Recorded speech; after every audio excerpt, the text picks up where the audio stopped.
Welcome to the Tough Fish Show. I am so excited to bring to you Sita Romero. Sita, thank you so much for being on the show.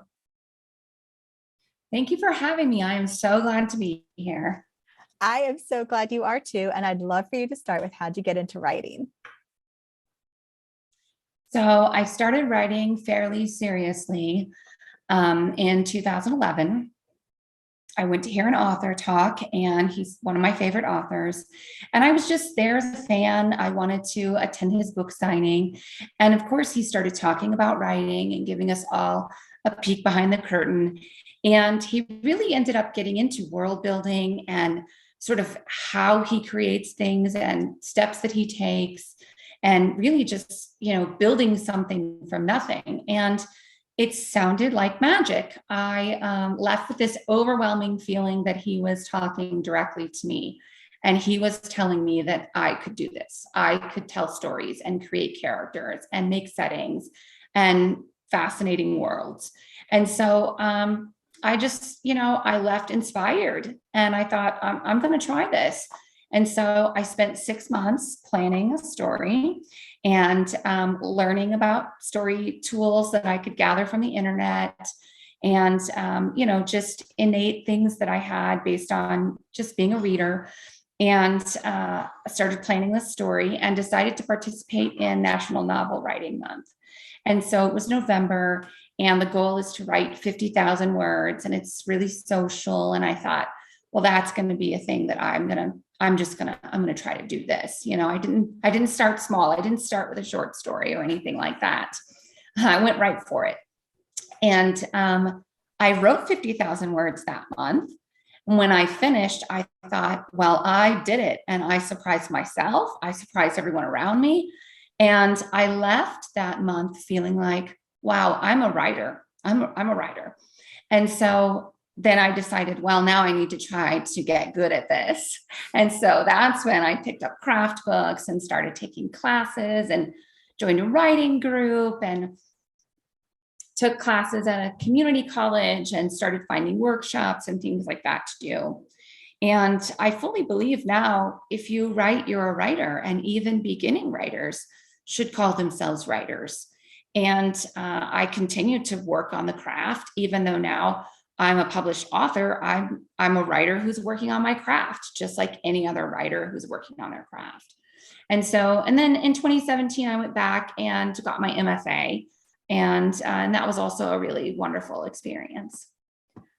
So I love that you mentioned that a couple of things that I heard there, that you're learning that it's not just one and done, like just actually it's more of something that of self-discovery and mastery is kind of what I'm taking away from that, in the sense that you're being a writer is typically intrinsically motivated to continue to keep going, keep exploring, keep learning. And so I'm curious how the MFA has helped in this process.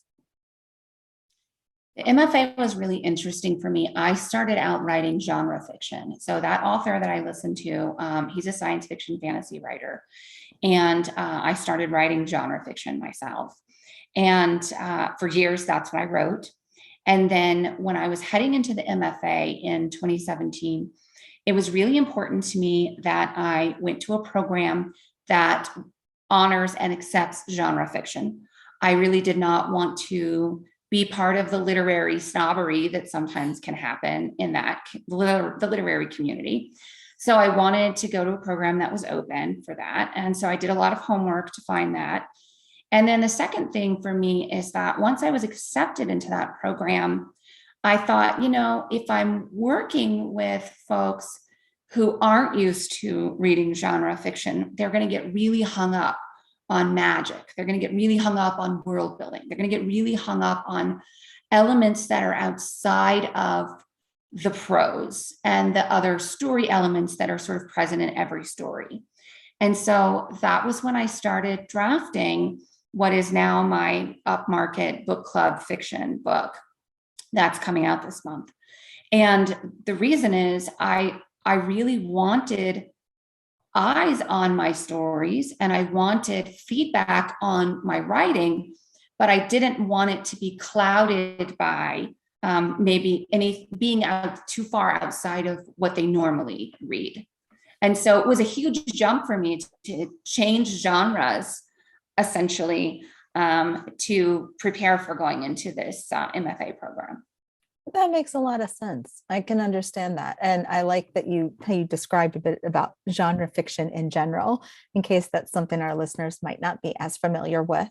But when you were writing in NaNoWriMo and you finished that first draft, is that the book that ended up becoming the book that that you mentioned has been published now, or? Oh, no. Not at all. That book's never going to be seen by anyone. What? You know,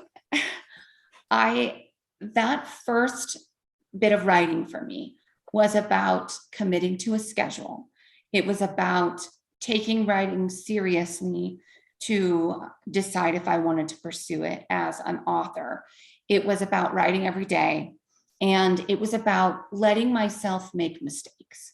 I knew starting that novel that I did not have the chops to write a publishable piece of fiction at that point, and that's okay. I wasn't trying to write publishable fiction at that point. What I was trying to do was see if I could be disciplined and take it seriously and get to the end, which I did. So that to me felt like a huge goal achieved. Is it something I ever want anyone to read ever? No, absolutely not. I have learned so much since then. But it did something amazing for me because it allowed me to start believing in myself and taking myself seriously.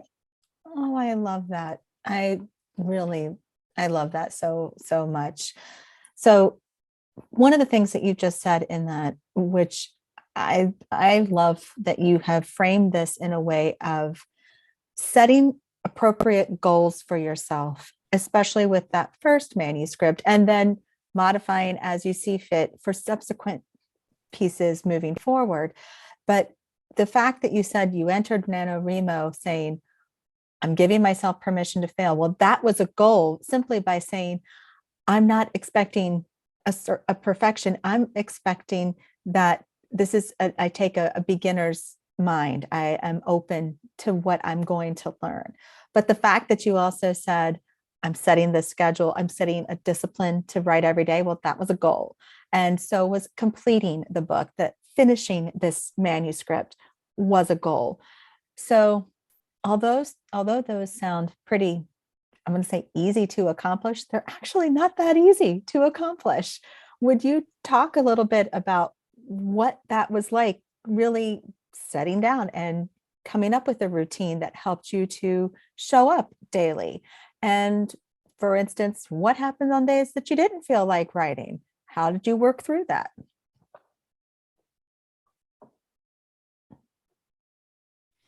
You know, I think that I had a good piece of advice from one of the authors that I was listening to. I started listening to podcasts and taking in the advice of other authors. And one of the things that really stuck with me was that you really learn the most as a writer when you finish your first book and begin your second book.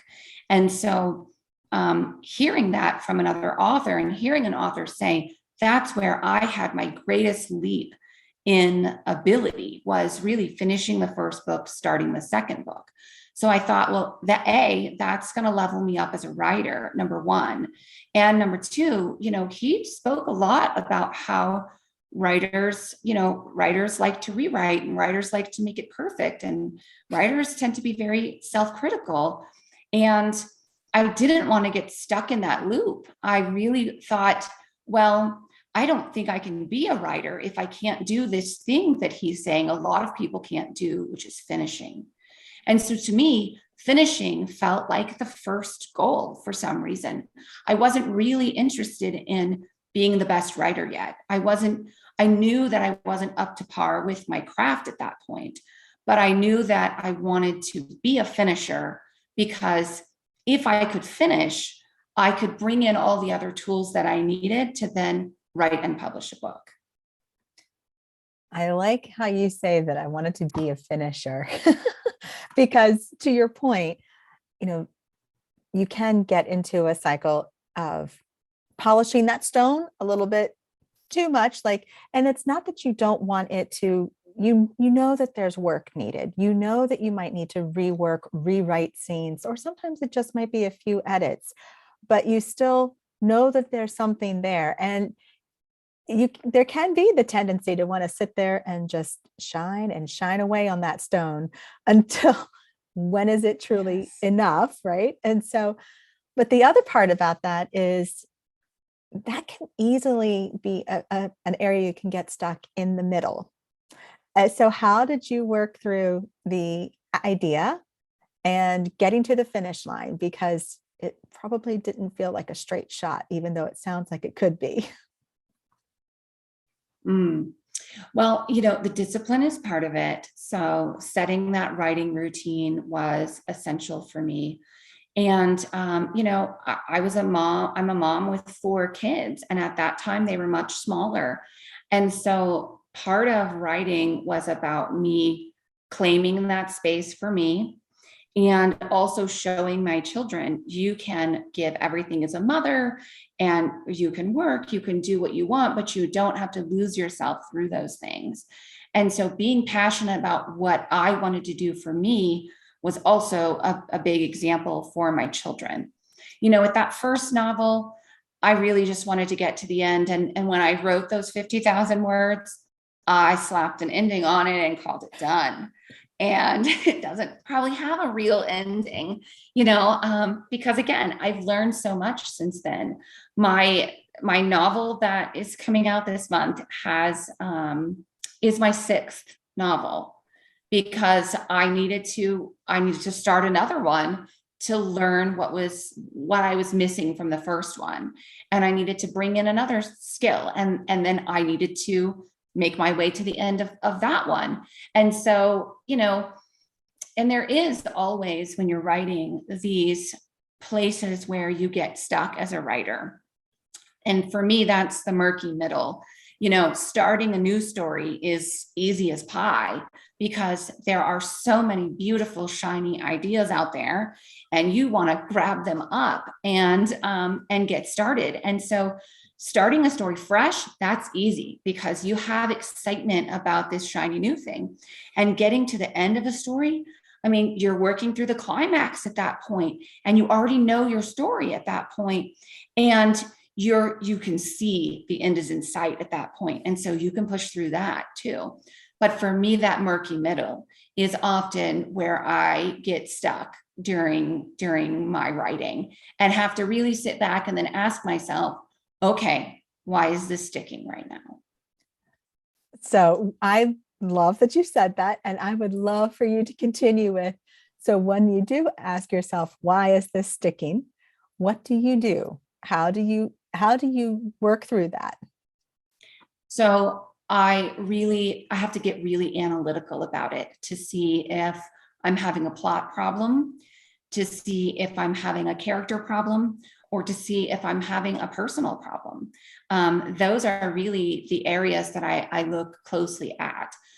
If it's a plot problem, maybe I've conceived of an idea ahead of time and I'm trying to stick too tightly to this story that I've outlined.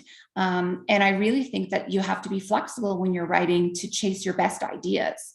And so if something comes up to you while you're writing that is better than what you had planned for the story, you can't stick to the plan. You have to follow the better idea. And sometimes it's scary to follow the better idea because that then throws off the rest. It's a domino effect. And so, is it a better idea that I need to chase? So that's a question for plot.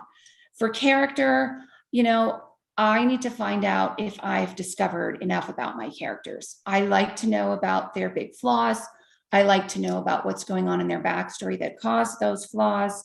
I like to think about how they're going to work through their internal issues during the story by dealing with the external plot.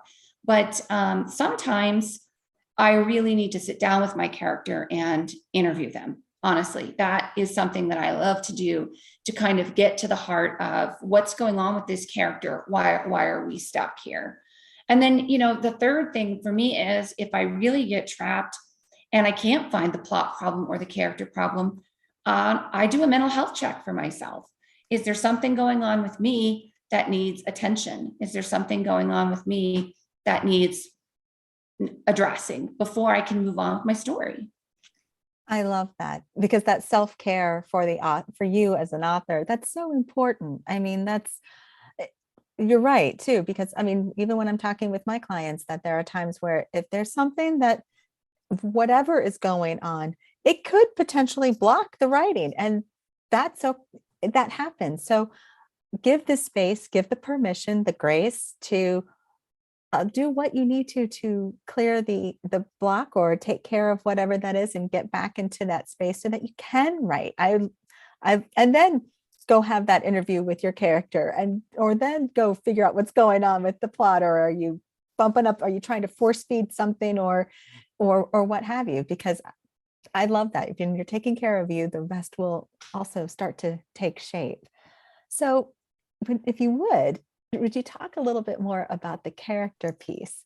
Because I love that you said that you do the interviews, the Q&As, and even if you've done that at the very beginning of your book, it's still okay to revisit that midway through if something feels like it needs a little bit more, because your character's showing up more, your character's taking up more space, and they might have more to tell you at that point too.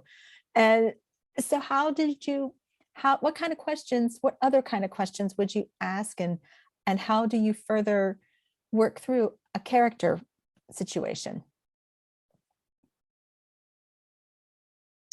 Well, I'll tell you an example. I had a character in my current novel that it's a point of view story. And so I have these three friends, and they're very different people. One of them has an unplanned pregnancy. The other is having fertility issues. And then the third is already a mom with a really demanding toddler. And so their voices are incredibly different. And when I hit the murky middle in this book, I had to step back and say, I think what's going on here is I'm showing up with each of these characters. When I write them, a little piece of me is with them. So yes, they have the unique perspectives, they have their own backstories, they have their own voice, but it started to muddle for me because my voice is also part of their voice, because I'm the one giving the space to them to have the story, right? And so what I did was I pulled back, I yanked two of the point of views out, I grabbed one character, and I went all the way to the finish line with her. I finished the novel completely with just her point of view. And it really enabled me to stay deep in her point of view, to tell just her parts of the story only. And it also sort of gave me the reward of getting to an ending. It wasn't the ending of the whole book, but it was an ending, and it allowed me to really stay true and tight with her voice without mixing it with the other voices too much. I love that, because to your point, it honored the idea of finishing a piece. But when you think about writing a book, it is not a sprint, it is a marathon. So you took a leg of it and you got that part done. So now with one point of view written from beginning to end and deep within that voice, then what? Well, then I had to address the plot problems that I created for myself because, with a three point of view story, you have all these different perspectives coming in and out. And so I had really sort of leapt over entire plot points to tell this story, or sort of entered a section for myself where I have shared something about this particular character's point of view and then moved it to the ending. And when I got back to the beginning with the other characters and started looking through what I had done to the plot, I really had to go scene by scene back to what I planned for the story. And at first I had to write the other two characters, but I had to continually ask myself, who tells this part of the story? Who has the most to lose here? Who has the highest stakes in this scene? And that's how I decided who was going to tell each section of the story. I want the person who is potentially experiencing the most pain and having the most difficulty in those moments to be the voice during that section, because A, I want to be true to each of their stories, and B, it invites this natural conflict into the plot, into the narrative, when you're looking at who has the most to lose when you're giving each section its voice. I love that. But then to your point, when you have the 3 points of view written from beginning to end, so each of their legs have been completed, but then going back and working it through to fix the plot and the structure, you're still kind of tying back to the spine or the backbone that you've created, which was the overarching idea of the outline. Even if it meandered a little bit or had some changes happen because of what you did, you still were able to bring the story forward because you knew about where things were going to be happening. So you kind of had a checks and balances almost that you created. Yes. And every bit of telling the story, keeps coming back to those connections. Absolutely. It keeps coming back to why this story matters, why I'm telling this story. And every bit of writing that I do on the story, whether it ends up in the book or not, it helps me get to where I need to be in the story. And so I never consider any of that writing time wasted, even if I write a scene that ends up not in the story. Maybe I wrote a scene from one of the point of views, and then I decided, she's really not the character who should be sharing this. She's really not the character who should be telling this part. And then I would tell it from the other point of view and say, aha, I fixed my problem. And that maybe I couldn't have solved that problem by going straight to her point of view. I had something to learn on the way by writing it wrong first in order to find how to do it correctly. Oh my gosh, Sita, that's beautiful. And I that goes right back to what you said with entering NaNoWriMo, of giving yourself permission to learn and to have the grace to say, I might need to do this a little differently, but my goal is finishing. The fact that you continue with that learner's mind with the 6th book, even, I mean, I love that you said that. And that if you do need to rewrite a section, or you've written something that doesn't ever show up in the book, but you use it to help the characters or help the setting or what have you. I love that you said it's not wasted, because there are times when I'm sure a writer can run into that feeling that says, oh my gosh, if I keep writing all these other things, when am I going to get into this? But you're using it to find the voice that you need to tell this story, as well as the best way to tell that story. Just like you said, maybe character A isn't the right character and character C is, but you had to explore that to find out. Absolutely. I love that. I love that you said that, because that's just really a powerful way of helping writers to see what they're able to create when they are opening the aperture and seeing what's possible, and giving that permission to just allow it to come through and not expect perfection in that first draft or even that second draft. That it's really about getting it from your head to the page and working with what's there and finding a way to enjoy it too. So do you have any tips to help someone who maybe is in the murky middle and maybe is working through these parts, but they're just feeling still a little stuck? They are unpacking, they're realizing where they need to go, but right now the end of the tunnel doesn't feel as bright as what they would really like, and they need a little bit of encouragement. What would you say?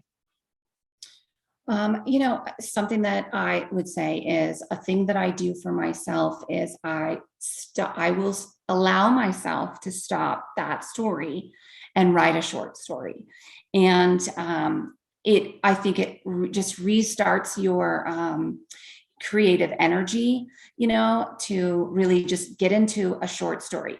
It allows you to get to the ending and sort of, I'm also a crafter, and I might have a lot of craft projects that are half finished all over the place. And I don't want to have a whole lot of stories that are half finished all over the place. And so I can stop in the murky middle, and I would say, do something that really sparks your creativity for yourself.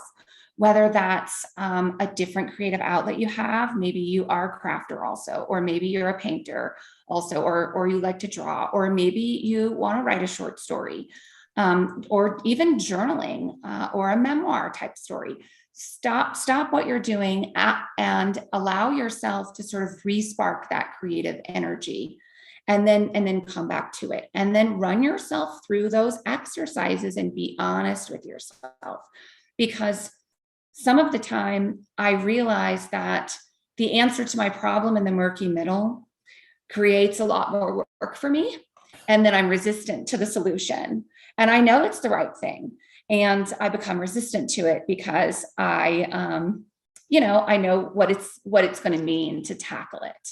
And another thing that I would say, it just depends on where you are in your writing journey and how comfortable you are with feedback. If feedback at that stage is going to derail you and cause you to put your project away, then you don't want to get feedback at that point. If someone else's eyes, or a writing accountability buddy, or someone who can talk it through with you would be helpful, reach out to that person and talk it through. But know what's going to support and bolster your own process, and know what's going to derail you. I know for me, as a very early new writer, too much feedback too soon was more than I could handle at that point, because I just couldn't figure out getting to the ending and incorporating all these potential changes. It was too overwhelming for me. So I have to get my draft on the page first before I can think about what I need to do with it next. That was awesome. I love that you shared those. Sita, this has been absolutely awesome. Thank you so much. Where can people connect It with you? has been so fun. Where can people connect with you, and where can they get your books? Sure. So I'm all over social media. So you can find me wherever you hang out on social media: Instagram, Facebook, Twitter. All the links to my social media are from my website, sitaromero.com. And you can connect with me that way. You can sign up for my newsletter. And my book, Words We Cannot Say, is anywhere you buy books. You can find it. Thank you so much. This has just been so much fun. It's been my pleasure. I really enjoyed it.